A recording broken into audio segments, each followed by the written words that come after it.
آج بہت زیادہ حیثیت کے ہو چکے ہیں، مالی لحاظ سے بہتر ہو چکے ہیں کہ ان کی قربانیوں کو اب وابل تیز بارش کا نمونہ دکھانا چاہیے،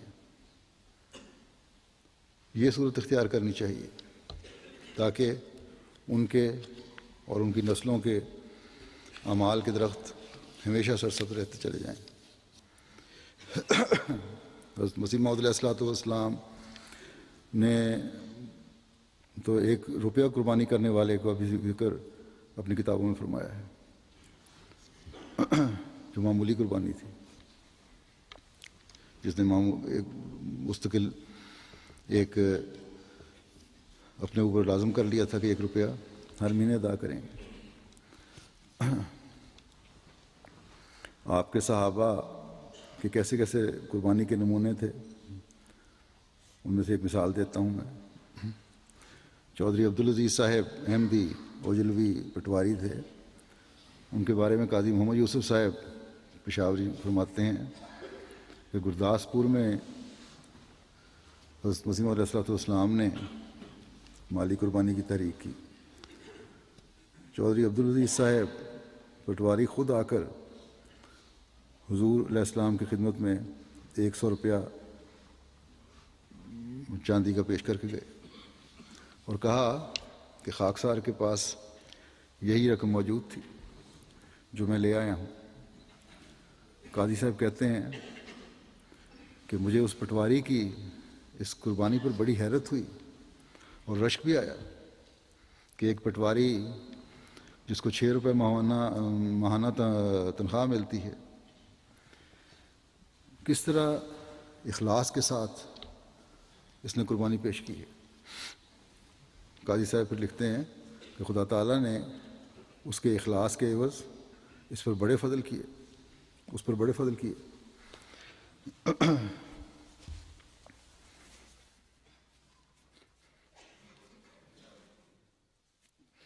یہاں یہ بھی واضح کر دوں کہ حضرت مسیح موعود علیہ السلام کے صحابہ میں تقویٰ بہت تھا، تقویٰ میں بڑے ہوئے تھے، آپ سے براہ راست جو فیض پا رہے تھے اس کی وجہ سے ان کے تقویٰ کے معیار بہت بلند تھے۔ چودھری صاحب بھی تقویٰ میں بڑے ہوئے تھے، دوسرے پٹواریوں کی طرح نہیں تھے۔ ہمارے ملک میں پٹواریوں کے بارے میں مشہور ہے کہ تنخواہ بے شک ان کی تھوڑی ہو لیکن ان کی زائد آمدنی بہت زیادہ ہو جاتی ہے، جو مختلف ذریعوں سے، ذمہ داروں سے، چھوٹے ذمہ داروں سے وہ وصول کرتے رہتے ہیں۔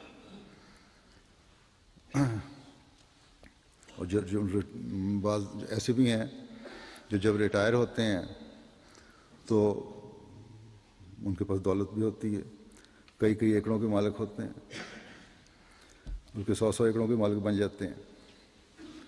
مجھے یاد آیا کہ میرے ساتھ اسکول میں ایک پٹواری کا لڑکا پڑھا کرتا تھا اور اس کا رہن سہن، رکھ رکھاؤ، کپڑے ایسے ہوتے تھے جو ہزاروں کمانے والا بھی نہیں رکھ سکتا کوئی بچہ، اور خود بتاتا تھا کہ میرے باپ کی تنخواہ تو 45 روپے ہے لیکن اللہ کا بڑا فضل ہے۔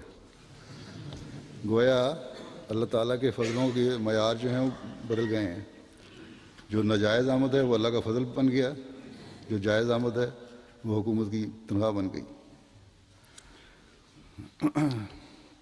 تو حضرت مسیح موعود علیہ السلام نے آ کر ہمیں بتایا کہ صحیح اللہ کا فضل کیا ہوتا ہے۔ اب یہ لوگ کہتے ہیں کہ ہمیں نہ کسی مہدی کی ضرورت ہے، نہ مسیح کی ضرورت ہے، نہ مسلح کی ضرورت ہے۔ اگر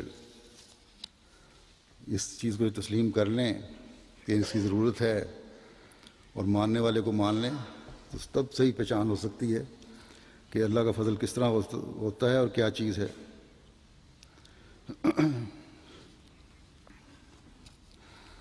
یہ تو احمدی کو پتہ ہے کہ خدا تعالیٰ کی خاطر ہر قسم کی قربانی کا کرنا اور اس کے نتیجے میں اللہ تعالیٰ کا فضل کس طرح ہوتا ہے۔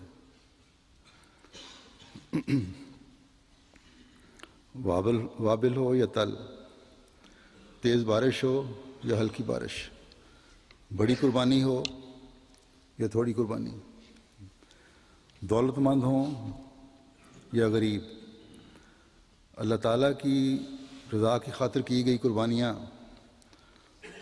دگنے پھل لاتی ہیں. جیسا کہ حضرت چودھری عبدالعزیز صاحب کے بارے میں حضرت قاضی محمد یوسف صاحب نے لکھا کہ اللہ تعالیٰ نے ان کے اس اخلاص کے بے انتہا پھل لگائے.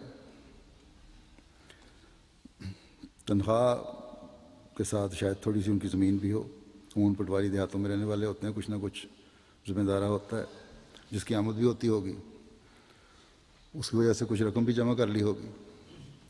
وہ سب حضرت مسیح موعود علیہ السلام کے قدموں میں لا کے رکھ دی. ہمیشہ یاد رکھنا چاہیے کہ اللہ تعالیٰ کو کبھی پیسوں کی ضرورت نہیں ہوتی کہ بندوں سے پیسوں کی ضرورت ہو.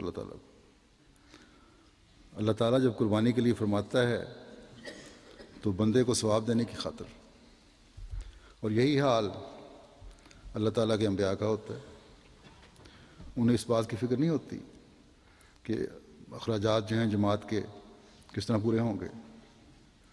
اللہ تعالیٰ جب کام شروع کرواتا ہے، کسی کو بھیجتا ہے، تو اس کے لیے اسباب بھی مہیا فرما دیتا ہے. ظاہری تحریک ضرور انبیاء کرتے ہیں اور اس کے بعد خلفاء بھی کرتے ہیں، لیکن ضرورت پوری کرنے کا اللہ تعالیٰ نے وعدہ فرمایا ہوا ہے. حضرت مسیح موعود علیہ السلام سے بھی یہ وعدہ ہے. اس لیے آپ نے ایک جگہ اس بات کا اظہار بھی فرمایا ہے کہ اللہ تعالیٰ نے مجھ سے وعدہ فرمایا ہے کہ خرچ کے لیے رقم کہاں سے آئے گی. آپ نے فرمایا یہ تو بہت آئے گی، لیکن اس کو دیکھ کر تم لوگ دنیا دار نہ ہو جانا. یعنی انفرادی طور پر بھی جماعت کو خوشخبری دے دی کہ تم لوگوں کے میں کشائش پیدا ہوگی، اور جماعتی طور پر بھی کشائش پیدا ہوگی. بس جماعتی طور پر جو کشائش پیدا ہو تو جن کے ہاتھ میں خرچ ہے ان کو بھی ہمیشہ اس بات کا خیال رکھنا چاہیے کہ ہم کسی بھی قسم کا غیر ضروری خرچ نہ کریں. ہر پیسے کو سنبھال کے اور احتیاط سے خرچ کریں.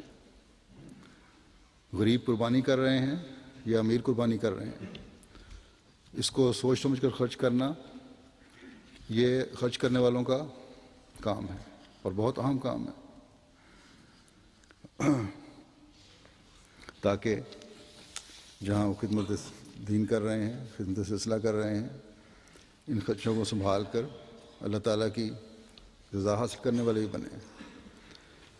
حضرت مسیح موعود علیہ السلام نے قربانی کی جو روح جماعت میں پیدا کی ہے، اللہ تعالیٰ کے فضل سے اس میں جماعت ترقی کرتی چلی جا رہی ہے. صحابہ کی قربانیوں کے نمونے نئے آنے والے بھی زندہ رکھے ہوئے ہیں.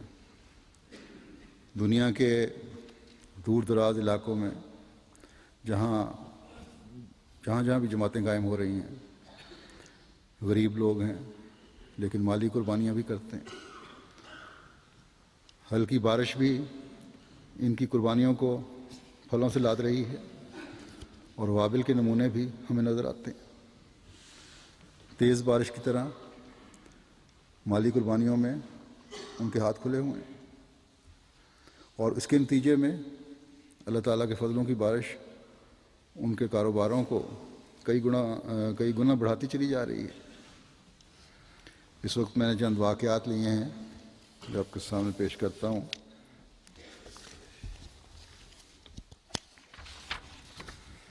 مثلا انڈیا سے وہاں کے ناظم وقف لکھتے ہیں کہ گزشتہ سال 2010 کہتے ہیں میں گجرات کے دورے پہ گیا تو وہاں گاندھی دھام کے ایک جگہ ہے، اس کے ایک دوست کے پاس جو وقف عید کا چندہ لینے گیا تو ان کا چندہ وقف عید اس وقت 13,000 روپے تھا، اور کہتے ہیں میں ان کے مالی حالات جانتا تھا تو میں نے ان تحریک کی کہ اللہ تعالیٰ نے آپ کو بہت نوازا ہے، آپ اپنا وعدہ 50,000 روپے کر دیں. موصوف نے اسی وقت 55,000 روپے کا چیک کاٹ کر دے دیا اور کہا کہ دعا کریں کہ اس کاروبار میں میرے ایک کاروبار ہے میرا، اس میں 21 لاکھ روپے میرے پھنسے ہوئے ہیں جو ملنے کی امید نہیں بن رہی. لیکن اللہ تعالیٰ نے ایسا فضل فرمایا کہ 2-4 دن کے بعد ہی جو ان کی رکی ہوئی رقم تھی ان لوگوں نے خود آ کر 21 لاکھ روپے ان کو دے دیے. اسی طرح ہمارے انسپیکٹر وقف جدید ہیں، وہ کہتے ہیں کومبٹور جماعت میں تامل ناڈو میں ایک مخلص دوست جنہوں نے 10 سال پہلے بیعت کی تھی،